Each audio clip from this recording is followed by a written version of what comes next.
point it at the camera after. So, obviously, we're at Backwoods Bar and Jam, and obviously, it's for an amazing cause for what you guys do. So, just for people that aren't aware of Care After Combat, naturally, we understand that it's a charity for combat. But where did it all start, and why did it all? What was going on for that to bit of an insight into that if you want. Yeah, absolutely. So 10 years ago, actually, 2014, there was a UK government report out that identified ex-armed forces personnel as the single largest occupational group within UK prisons. Wow. But yeah, which was a bit of a surprise. And what that same report also identified was there was little or no support, or veteran-specific support, for those guys that are in custody. So the charity was born. It was set up by Jim Davidson, the comedian, who does a lot with forces, but also Simon Weston, who's a Falklands veteran, Goose Cryer, who's still our president, ex-Special Forces, and a Navy guy, Smokey Cole. So the four of them set Care After Combat. And the premise, it was built around peer mentorship. So there's nobody understands somebody who served more than somebody who served. Exactly. So it's that peer mentorship, you know. Yeah. So we got volunteer mentors, a few staff set up initially, and then started going into prisons and working with the guys to firstly engage with them, because they are hard to reach, you know. Yeah. Again, nobody is probably less willing to come forward and declare they might have a problem than a veteran. But they've been taught to fear no man, feel no pain, and take people out and do everything that they've been trained to do. It's fully understandable that they're dumped, and this is nothing new. You know, I'm honestly, sorry to kind of like take, but like we simply go on Hell's Angels alone. How many people have a bad opinion on the Hells Angels, not simply understanding where they originated? They were a squadron called the Hells Angels. They were put into war, taught how to kill, and then dumped on the street back in the day.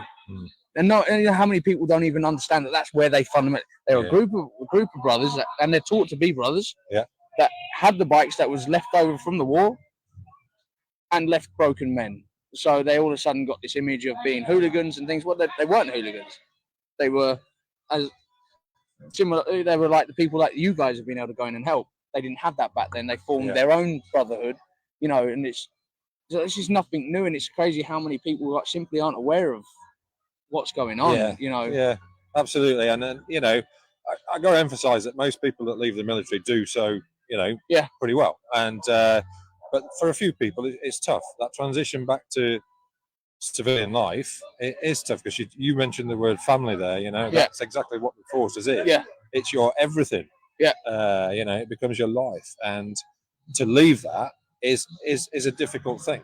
And so for guys, particularly if it wasn't their choice to leave, you know, they might have been kicked out for whatever reason, and you know, for a subset of those that struggle, a lot of mental health issues with the guys we support, you know, some end up with you know, involved with the justice system. So that's where we come in. We've got our peer mentorship scheme, and it works really well. You know, it's basically working with them whilst they're in prison to prepare for that release and reintegration into society. So we look at everything they need. It's individual needs based, obviously, but the ones are obviously employment, finance, that kind of thing, depending on what their situation is when they come out, because in terms of, you know, probation license or whatever it is, we work with them to get them in the best possible place. You generally work with the people that have unfortunately ended up in prison, or military in general?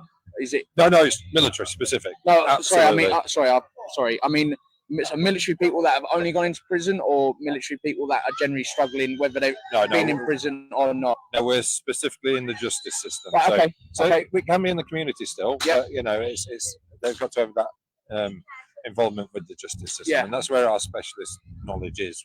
So we've got our mentors, we've got our say peer mentors. Most of us are veterans ourselves, or have got close association with the military, but we also have a close link with the NHS as well, from a mental health perspective. So and with other charities, you know. At the end of the day, there's lots of support out there, but the guys that are struggling don't necessarily always know where to go. And so they can come to us and we can work with them, get whoever we need involved for the benefit of that person, because it's about the health and well-being, because ultimately, if you get that right when they're released from prison, let's say, if the health and well-being is right, then highly likely they won't reoffend, they won't go back to prison. So what do you feel that the government are failing on? Like, obviously, we're not going to go down that rabbit hole of going straight in and attacking it, but like, fundamentally, what is the key? Like, where are they going wrong? Like, what is it that you feel that could be improved on before they have to come to you guys to keep them out? Yeah, certainly the transition from the military, there could be a lot more done there. To be fair to the MOD, more has been done in recent years. But you got to think about the cohort we're dealing with left a little time ago. Yeah. So they were still in that era where it wasn't great, the transition out of the military, and there's still more could be done. We constantly talk about this. So I think what you're touching on is the prevention rather than the cure, isn't it? Kind of like helping them before they end up down that lost road. Yeah. Yes. I think there's a phrase the other day we were just talking about. You're taught how to join the military through your basic training and all your subsequent training. You're taught how to be a soldier, sailor, airman. Nobody teaches you how to be a civilian, human being after the military fundamentally, service. what you? I mean, are you ex-military? Yeah, I'm ex-Royal Navy. Obviously, so fundamentally, you guys aren't taught to be normal humans. You are taught to be a different. Like you're pushed to extremes physically, mentally, visually. The things you see are, it's. And then you run it, like you say, you don't expect it just to pick up. Like, it's such a shame, like, to see that side of it. And, like, we know it's happening. Like, normal civilians like me that have never been in the military, like, I work, one of my colleague where I work in engineering, he's ex-military, and, like, he doesn't go into too much things and that, but, like, he says, like, it's some of the stuff you see. Like, it's crazy. It's, like you say, and then they're just expected to be civil and like behave themselves.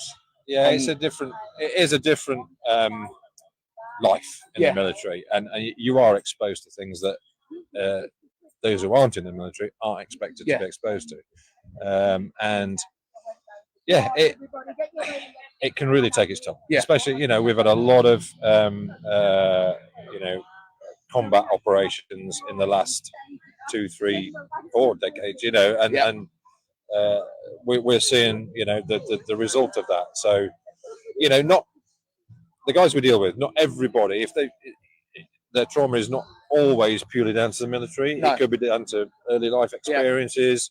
It could be that and military experience, and it can be very complex. So that's where a specialist knowledge is required. So somebody who served is a different person to somebody who hasn't served, and there'll be different triggers, with mental health issues or whatever, and we understand that, and then we work with other people that might support those veterans to educate them as well as to why a veteran might respond differently to an environment, to a situation, and how to deal with that. So we are different beasts. No, it's incredible what you're doing, and obviously, like, as people can see, like, you're clearly wearing a BMW, like jacket and Rocket Haslam Racing, like Rocket Ron, and like obviously, and it's awesome. Like it's you into bikes? I'm a biker. I've been biking many years, but we got that link with Rocket Haslam Racing, and it's fantastic they support us as well, and loads of military are bikers as well. It's a natural affinity for us, so really strong, and to be part of the Backwoods Barn Jam as well is phenomenal. Jake and Grot came to us year before last, and so we got involved last year for the first time. This year's bigger and better again. It's just an amazing vibe great. here, I mean, isn't like it? you say, especially in the chaotic world we live in, the fact that you can come into these woods and disconnect. Yeah, absolutely. And like, where else do you see a fire and people just sat chilling and like safe space? You know what I mean? It's like, especially in the chaos that's going on in the world, it's and this is like kind of like where, like, speaking to you off air, like that's where I like with what I'm trying to do. It's social media is great if it's used correctly, like, but on the other hand, like, you've got people glorifying things. It's like, I believe that if whether you are just simply learning to weld for the first time, you have equal right in the custom world. You have equal you deserve the equal light on you. For your moment is equally respected as well as a pro builder. Yeah, do you know what I mean? That's kind of what I wanted to do. Like, that's why I got a tank there. That's pigeon muck all over it. That's what for Worlds. But I don't care. I'm not claiming to be a welder. I'm claiming to be a dude that's having a go. Having a go, mate. That's the main thing. You know, learning how to engrave. It's not finished, but I'm learning how to engrave. That's good. Good on you. And if I can inspire other people to do the same, you know, and at the end of the day, as we all know, motorcycles, bikes, cars, anything custom is not cheap. Okay. So another thing for me is that's an expensive addiction, which means that you're less likely to end up on a naughty addiction. Yeah, you know, and like, you know, it's like you said, obviously, unfortunately, like ex-military again, like you can walk into a shop and buy a bottle of alcohol, and it ruins people's lives. Yeah. You know, and obviously they're drinking for various reasons, but unfortunately, some of your people that you've worked with probably have made silly mistakes just under the influence. There's triggered an emotion, you know, and it's like, so even this world, even though it's somewhat apart, you get someone addicted to customizing things, more likely won't have the chance to get drunk and make silly decisions. Yeah, I'm not saying. Do you know what I mean? Like, no, I get what you're saying, and it's you're right. Sort of alcohol, drugs. Yeah. For a lot of our guys, it's self-medicating. You know, to deal with some mental health or other stresses and anxieties. You know, it's readily available. And that's the thing. It's and especially drink, and it can lead to some situations, as you say. It's and I'll always say this: is, you know, I served for 29 years and stayed out of trouble. Wouldn't have been easy. No. But you know, it could have gone a different way. Yeah. You know, there's certainly a couple of points in my career where I could probably identify, or in my life anyway, where a slightly different decision or a slightly different action would have resulted in me needing the help of Care After Combat. Now helping with. Yeah, exactly. So, and I think most people who've served recognise that, and that's why I say when you're doing the peer mentorship scheme, it's not just the fact that you can talk the same language; it's because you've got shared lived experience, and you understand. Yeah. Because it is literally, you know, it literally is a different language. And the reason I know that is talking to my colleagues sometimes at work, he'll say something and I'm like, what does that even mean? And then like literally he'll go on about like, and then he'll sit down and go, well, this means like, and we're on about logo badges. And he comes at words that you would understand, like terminology or something. And I'm like, mate, but I'm openly honest. I'm like, I don't understand what you're saying. Like, and he'll sit down and go, well, that means that. Yeah. And when he was a para, jumping up planes, and he was explaining on like, because I asked him, I was like, what was like your proudest moment? And he said, earning his wings. He said, but even though what came after was technically way harder to achieve. I'm not even going to attempt because I don't know what I'm really on about, but you probably understand. But he said like the bits after it were harder, but yet that was the proudest bit, which was the easier bit. And it's like, you know, all these terminologies and it's incredible. Yeah, you say we talk the same language, so even if it's, you know, Navy versus Army versus RAF, it doesn't matter because you all come to the sort of the top level. You're all in the military, and you can find common ground within seconds. It's bizarre. Like you'll be chatting to somebody who's ex whatever, and you go, oh, do you know so and so? And like within, you know, where did you serve and all this, and within seconds you can narrow down to somebody.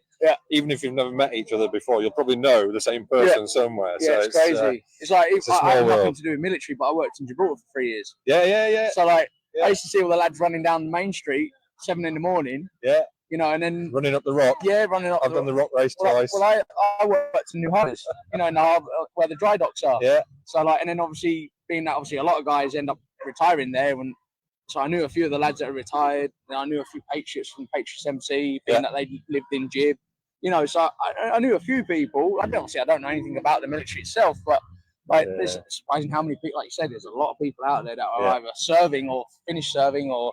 You know, and you guys, you get around the world. You know, you don't just retire in the UK and like all the way through. But no, it's incredible what you guys are doing, and it needs to be more aware of. Like I'd actually mentioned to my colleagues, have you heard of these guys? And he was like, vaguely, like, yeah. So we are still, I mean, believe it or not, 10 years in, we're still a relatively new charity. Yeah. You know, there's the big military charities everybody knows about, like the Royal British Legion and Yeah. SAFA and all that stuff. Have been running for, a long, long time.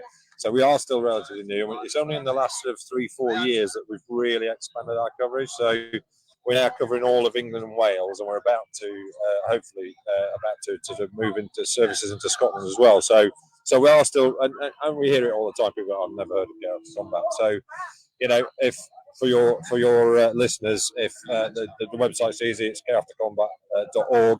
Go and have a look.